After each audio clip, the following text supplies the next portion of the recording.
The Detroit Lions will be picking 28th as of right now in the 2025 NFL draft. And we have had our eye on an edge rusher, in my opinion, since drafting Aiden Hutchinson. And the Detroit Lions have invested depth in that D-line. We re-signed Miles Adams. We brought back Mohammed, even Marcus Davenport. So we know what it's like to go deep, if you will. But we've been talking about Max Crosby off the table, Myles Garrett off the table. Today, Danielle Hunter made a whole bunch of money, and it looks like Trey Hendrickson is going to want a piece of that pie. Now, the Cincinnati Bengals have finally decided to pay both T. Higgins and Jamar Chase, leaving one more piece of the puzzle when it comes to players that they should pay. Now, I do realize it is a long shot for us to land this individual, but until he is off the table, we are going to continue to have dialogue. One, because we desperately need that person opposite Aiden Hutchinson, because in my idea, Marcus Davenport could be a depth piece. Maybe the Detroit Lions do not want what happened to them in 2024 to happen to them again. So they're building from the rear, but they still need that guy opposite Hutch. Now, I understand what you guys are saying, that this is a draft-heavy defensive end heavy draft, and we can get somebody that way. And you could be true. But do you trust a rookie to come out and perform on the level of Aiden Hutchinson, how he did in 2022? It's possible. We've seen rookies do that. So if you can pick a rookie from the draft that you would like to see come out and make that immediate impact. We already did, and according to NFL Draft Buzz, if we were to take a James Pierce Jr., that he would be more of a pass rushing specialist, which, don't get me wrong, is somebody that we could use indeed. There's no doubt about it. But would you prefer, do you see that person? And if so, put it in the comments below. Who would you pick that would be that player? Immediate impact, starter day one, and could live up to somebody opposite Hutch. Of course, they've got to get in the NFL, and they've got to prove themselves there. So there's no doubt that Trey Hendrickson this is his third season, I believe, trying to negotiate a contract with the Cincinnati Bengals. They have dished out a record-setting amount of money to both T and Jamar, and they've got that one piece to do. Will they have the money to do it, give it to Trey, what he's looking for? But according to Jeremy Fowler, it's possible that Trey Hendrickson is prepared to sit out the entire 2025 season if the Cincinnati Bengals does not reach his demands. What I'm thinking is a combination of money and years. He's on the last year of his deal. I'm not mad at him. He is making absolute chump change when it comes to pass rushers, especially ones of his magnitude. But check this out. Jeremy Fowler said Wednesday on ESPN that he said, I think it's entirely possible, based on what I'm hearing, for him to sit out the entire year if he doesn't get a new deal. Fowler said, I think that's his mindset right now. Now, we're going to kind of dive into this and finagle our way to him landing with the Detroit Lions. Earlier this month, the Bengals permitted Hendrickson to seek a trade. Hendrickson, 30, is set to play the 2025 season on a 1-year, $21 million contract with a base salary of $15.8 million. Now, that is already, in my opinion, chump change. That's chump change, and he is going to need to get paid. And we just saw that Danielle Hunter, basically, last offseason, he signed a 2-year deal. You know what's crazy? What's absolutely ridiculous is that Danielle Hunter would have been available next year, but I believe that he might have signed a longer deal. Let me see. I think I have the tweet pull it up here. All right, yeah. So here's the tweet. Okay, let me pull it up. We're gonna go here. Usually I have all my stuff planned out, but this one is on the fly. So we'll bring this in because I am. All right, yeah. So Danielle Hunter is locked up until the end of 2026. At that point, I don't know if I want him. We'll have to talk about him then. But the Texans and Danielle Hunter have agreed on a 1 year. This is crazy. I don't think I've ever seen anything like this. A 1 year, $35.5 million contract extension that makes him the NFL's second highest paid defensive end per sources. But check this out.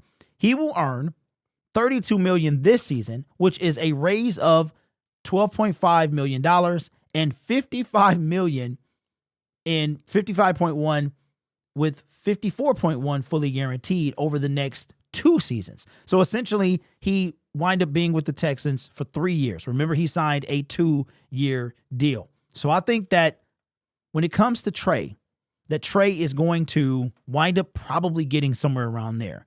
But I know we understand that he wants a new contract, and there's no doubt about it. I'm sure he does, and I'm sure he'll get that. But let's finagle him to the Detroit Lions. Let's see how it can make sense. Well, you got the Detroit Lions connection between Trey and Dan. Dan is the coach of the Detroit Lions. He was there when Trey was drafted by the New Orleans Saints. So you've got that connection. AG is no longer with the team, but back then you had that as well.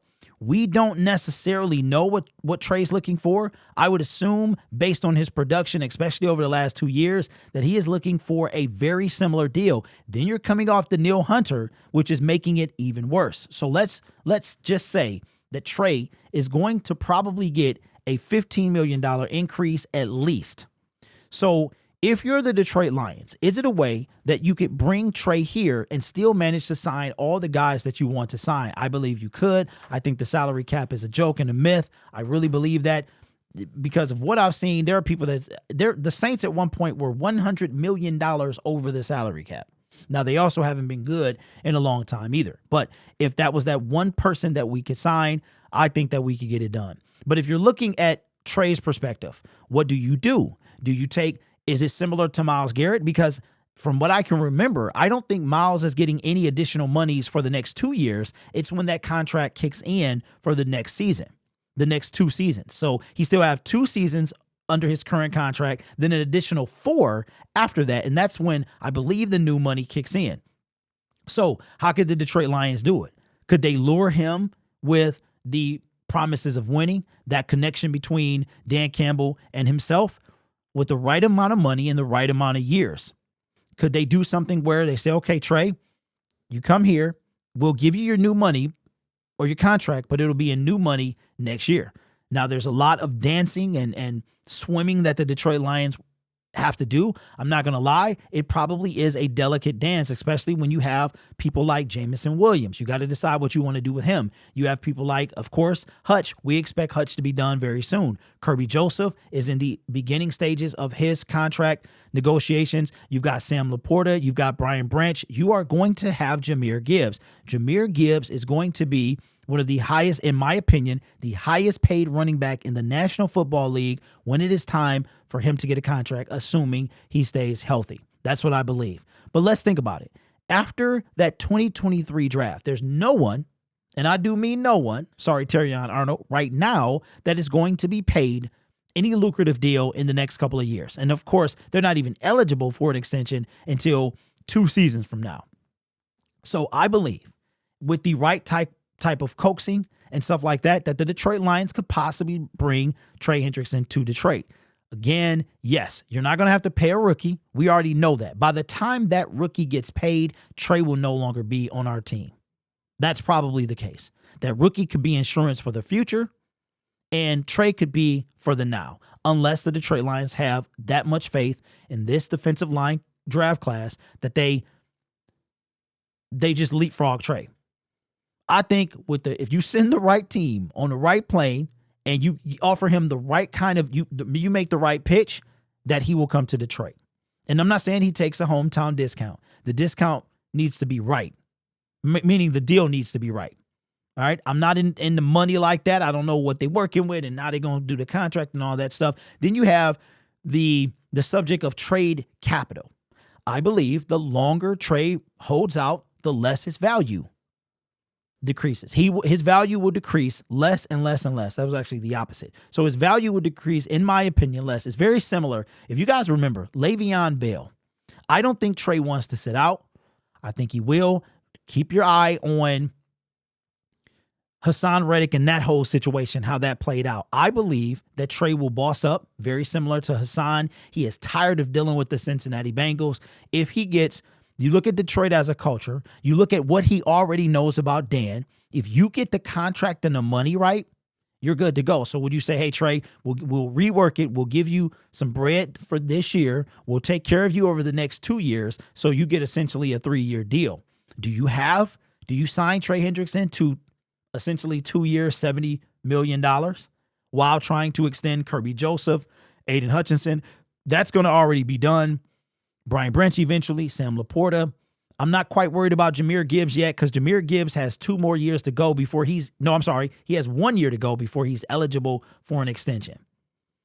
Yeah, he's eligible after next year. So it will be a very delicate song and dance, but I think the Detroit Lions could pull it off. What I think could happen is, well, it ain't no think. I know they can. The salary cap is a absolute bona fide joke. That's just period. It's a joke. But, and I'm thinking about draft capital though. If the Bengals claim now, we picked 28.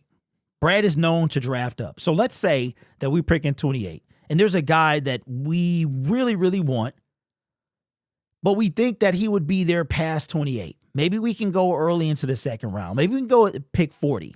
He'll last to pick 40. Maybe the Detroit Lions could trade for Trey Hendrickson. All right. They can trade away that first round pick, number 28, or they can trade away that second round pick or something like that. But if they really wanted to come up and get a guy, they could do that. Or they could do because I don't really think the Cincinnati Bengals are the holdup. I don't think it's the compensation. I really think it is Trey. Trey is tired of being tossed around, and he just wants to feel like he matters. And I'm not mad at him, especially with that franchise, especially what they threw the bag at. They made T and Jamar the highest the highest paid 1-2 receiver combination in the NFL in history, and they are putzing him around. But we have seen this before. We have seen when it seems like a player is feeling super disrespected, uber disrespected, and then they turn around and they eventually sign back with the team. But what I'm saying is I wouldn't mind Brad Holmes pulls. I myself wouldn't necessarily trip on the first because I've seen Brad trade some capital away because you never know. He could trade next year's first to trade up and get another guy. So he could put, I don't know what he could do, but I'm sure he could do something. Nothing would surprise me in the NFL. So what do you think? Do you think it's going to work out? I don't know, man. We've seen a lot of talk this offseason. Blah, blah, blah, blah, blah. Everybody's talking and everybody's staying. So I don't know. We heard that they're trying to work it out. Now Fowler says, who has inside information, that he can see them sitting out.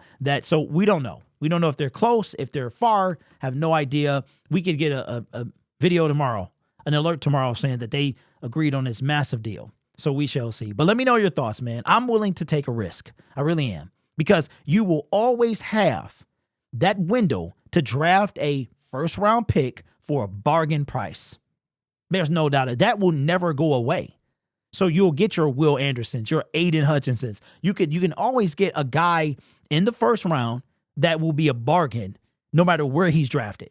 And don't forget, Aiden is high on the list. So he's going to be the second highest paid. And I think he went to 1 Pro Bowl. He would have been to 2 had he not got hurt in 2024. So they would have been paying him $20-something million. I think right now, is he getting 20 now? He might be getting 20 now. He might have been getting like 22. It's somewhere between 16 and 20 that he's getting now. So let me know. For me, it's a risk I'm willing to take. Trey is a bona fide stud. He's worth the money. Pair him up with Hutch. You got 97 and 91 on opposite sides. Yeah, you do something. Or you come to Detroit, you wear a new number, and you proceed to destroy the NFL. And then if we are able to keep that first round pick, who knows, man? We just, all of a sudden, our D-line go from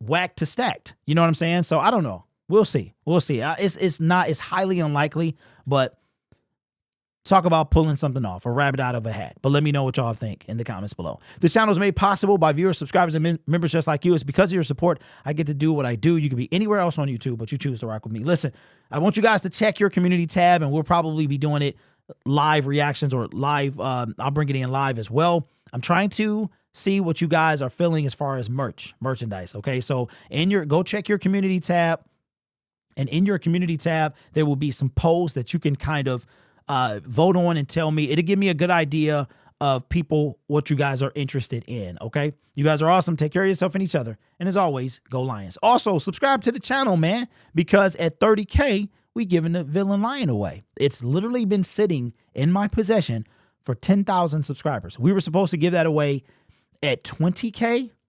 It was either 20 or 21, which was a long time ago. Somebody gonna get their hands on it though, so consider subscribing.